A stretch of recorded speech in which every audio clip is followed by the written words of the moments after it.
بسم اللہ الرحمن الرحیم۔ سورۃ الفاتحہ تعارف۔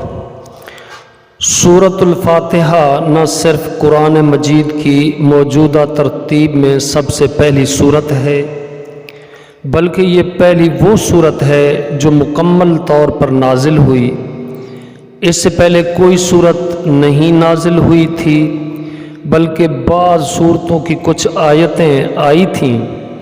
اس سورت کو قرآن کریم کے شروع میں رکھنے کا منشا بظاہر یہ ہے کہ جو شخص قرآن کریم سے ہدایت حاصل کرنا چاہتا ہو، اسے سب سے پہلے اپنے خالق و مالک کی صفات کا اعتراف کرتے ہوئے اس کا شکر ادا کرنا چاہیے، اور ایک حق کے طلبگار کی طرح اسی سے ہدایت مانگنی چاہیے۔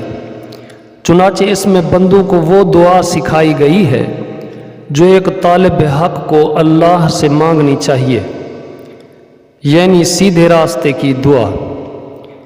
اس طرح اس صورت میں صراط مستقیم یا سیدھے راستے کی جو دعا مانگی گئی ہے، پورا قرآن اس کی تشریح ہے کہ وہ سیدھا راستہ کیا ہے۔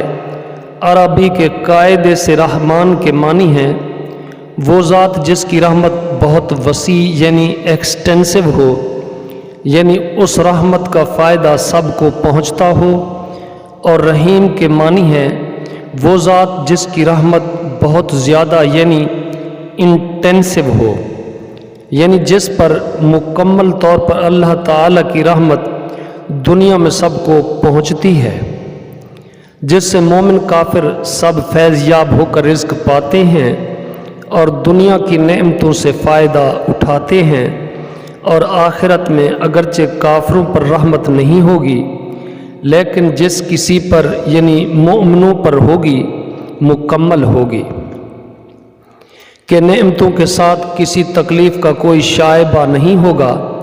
رحمان اور رحیم کے معنی میں جو یہ فرق ہے، اس کو ظاہر کرنے کے لیے رحمان کا ترجمہ سب پر مہربان اور رحیم کا ترجمہ بہت مہربان کیا گیا ہے۔